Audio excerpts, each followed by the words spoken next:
Number 5, Kansas lost at Baylor, 80-70.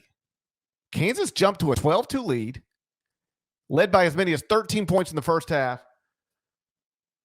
And then Baylor turns it on and kind of runs away from them in the second half. And now Baylor is now 10-1 against top 10 teams the past 2 years, which is incredible. Yeah. By the way, Baylor moving up to a 1 seed on Jerry Palm's list. Got to kind of be there. Baylor right now is tied with Kansas for quad 1 and quad 2 combined wins at 16, and Baylor has more quad 1s than anyone in the country with 11. You bumped him up how much in your rankings? I moved him way up. I moved him all the way up to maybe number 2. They were hopped on a rocket. What were they before that game? I had them lower than most, and the reason was because they had gone through a little stretch where they lost games, and because they had lost Jonathan Chamwa-Chachawa. I admit I had them lower than most, probably too low. But, I had Kansas, I think, 3rd or 4th in the top 25 and 1 on Saturday morning.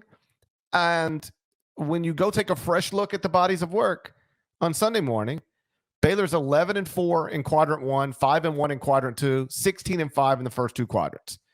Kansas 10-4 in quadrant 1, 6-1 in quadrant 2, so 16-5 in the first 2 quadrants.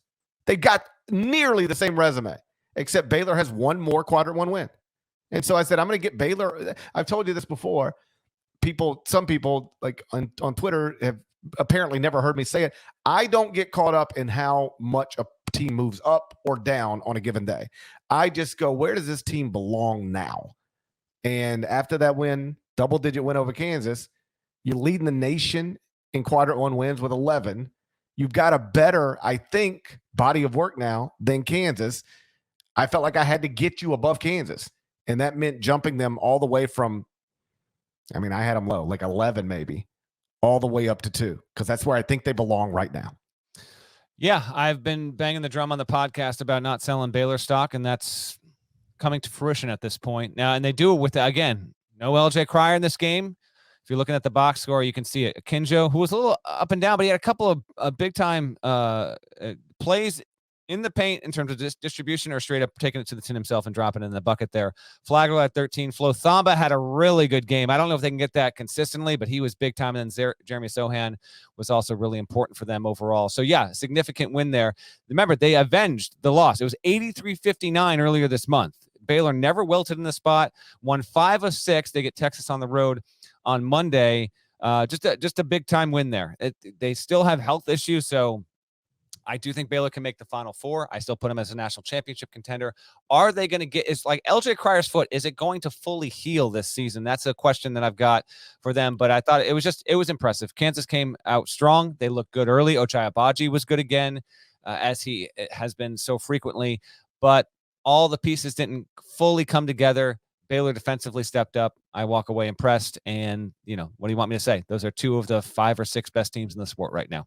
So Kansas has 3 games this week at TCU at home. Yes. And against Texas at home.